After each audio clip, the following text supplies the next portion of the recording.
Imagine a life where you're free from anxiety, high reactivity, and constant conflict. A life where you have control of your emotions, you respond instead of reacting, and you have a deep sense of peace, calm, and stillness.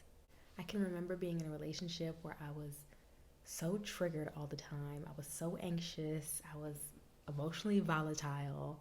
I was highly reactive, and anything could set me off. I had so much anxiety, a sense of just loss of control, and an intense fear of abandonment.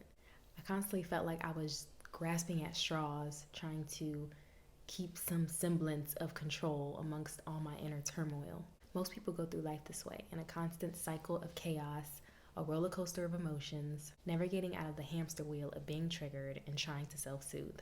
What if I told you that there was a way to overcome these triggers, stop being so highly reactive and emotionally volatile, and finally create a life that you love? A life where you have a calm nervous system, you feel safe in your relationships, and you have a deep sense of inner peace. But 89.235% of people won't do it. They'll stay in their same circumstances, recreating the past on autopilot, on a loop, until everything falls to shambles. But not you.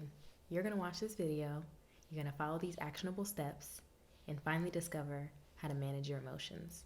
And make sure you stay to the end because I have a bonus step for you that you're really not going to want to miss. So if you're anything like me, you're very emotional, you wear your heart on your sleeve, and you're very attuned to other people's feelings, emotions, and attitudes. This becomes detrimental at a certain point because anything that anyone says or does is liable to set you off at any point. You can be easily triggered. You can go from happy to sad, from happy or just neutral to angry because of anything that just a random person could have said, or most of the time it's someone very close to you. When I was at this state, I finally hit that rock bottom moment where I felt completely out of control of my emotions, of my body. I felt like I just wanted to run out of my own body and just like go and hide. I was just so fragile, so upset, so anxious, and I could not get past the feeling of just not having any control over my own emotions, and everyone else did. So it was at this point that I finally began my inner work journey, and it went something like this. A family member or a friend or a partner would trigger me, and instead of reacting how I usually would do, I would just go off, walk away, and just go for a walk. So it was at this point that I began to start noticing things. I got a bird's eye view. Instead of being inside of my body, I would get a bird's eye view and zoom out and be like, oh my God, I'm about to react like a crazy person right now. Let me try to change my reaction and go this way and see if I get a better result. That brings me to step one. Have a bird's eye view of yourself and start to notice things. Once you start noticing them, the easiest thing to do is just to start writing it down. So eventually on my walks, I would pull my phone out and just begin typing everything out how I was feeling in that moment. And this is essential to the inner work process because you get to see exactly how you feel in the moment with no outside judgment. You can just write it down. You can call it micro journaling or just writing something out, writing your feelings. It doesn't have to be anything special, but just write it down.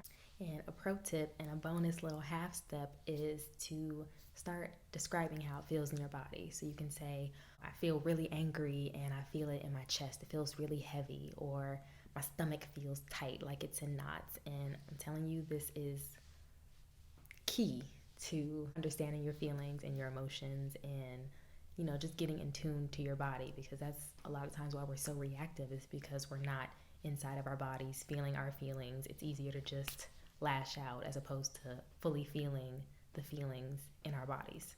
So the next step is to essentially begin the healing process. You've already started to observe certain things and notice things. Oh, this is how I react. This is what triggered me. You begin to take notes and journal, and that's why I gave you that pro tip, is understanding how things are making you feel inside of your body.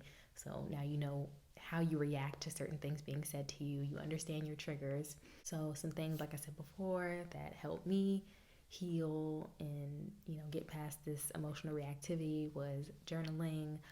I went for a lot of walks outside in nature. I began going to the park a lot. Like nature, when I tell y'all, nature is so healing. Like just taking your bare feet and putting it on the ground, like literally is scientifically proven to clear out heavy energy, restore your body with electrons. Like it's crazy. Just Google it. But going outside in nature is a really helpful thing. Something else that really helped me in the healing process is just resting, because unpacking all these things are really heavy. For a lot of us, this is the first time we're feeling these emotions in our body, and that's why it's so important to pinpoint, oh, I feel tightness in my chest, or I have a headache, or I feel knots in my stomach because I'm anxious. There's all these different emotions that we have to start to describe and finally let our bodies feel, so we can begin to calm our nervous system. So resting is very important, especially when you're crying or you're journaling, you're feeling all these feelings, you're finally letting yourself be angry, feel your feelings fully, cry. I used to like punch a pillow when I was angry. I used to go somewhere and just scream. Like letting yourself feel these feelings, for most of us, for the first time ever, is so essential to the healing process. And also just giving yourself grace, knowing that it's okay for you to feel certain emotions. I know the way I grew up, it was very, don't cry, don't be upset. Like a lot of the adults in your life, they didn't mean harm, but it was very hard to deal with your emotions plus theirs. So a lot of times they're like, don't feel any emotions because this is too much for me right now. So allowing yourself to finally be okay with letting yourself feel the emotions and not having that nagging inner voice being like, don't cry, don't be angry, why are you so angry, why are you so sad all the time? Just allowing yourself to finally feel these feelings is essential to the healing process. Giving yourself grace is one of the most important things, because inner work journey, this healing journey, this process takes time. So just being patient,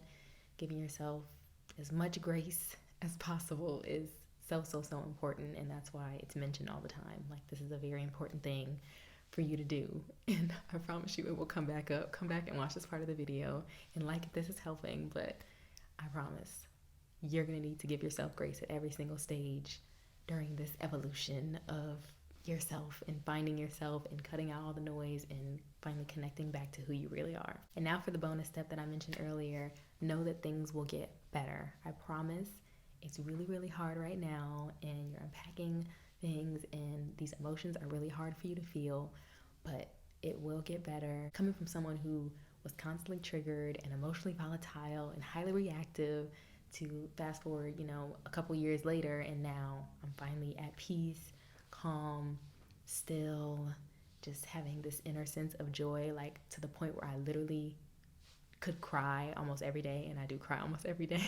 Like I said, I'm emotional, but just knowing that I have this sense of inner peace because I'm now finally connected back to my body and to my emotions, it's just like, it's liberating, honestly. So this healing process is definitely worth it. Another thing that I want to add is make sure that you are in a safe space to heal. I know a lot of us, we're still in those relationships, we're still around those family members, we're still in that chaotic environment, but find a safe space to heal. And if you can't right now, that's okay. Like, a lot of people are in survival mode. A lot of people still need the coping mechanisms that they are using to get through life. That's what I realize now that I've evolved and grown.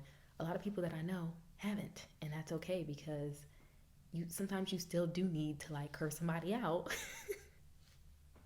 This is so funny, but sometimes you need to curse somebody out in the situation that you're in. But eventually, the more that you continue to evolve and grow, you won't need those same coping mechanisms. A lot of times you won't even be around those same people. So just don't give up on the process. Know that it's a journey, and know that everything gets better with time and with growth, and actually putting effort into these steps, like I told you. Make sure that you watch the next video, because I'm going to come out with an inner work 102, because this is the 101. I'm going to come out with inner work 102 very soon. So thank you so much for watching. Subscribe if you want to see that next, and I'll see you next time. Bye.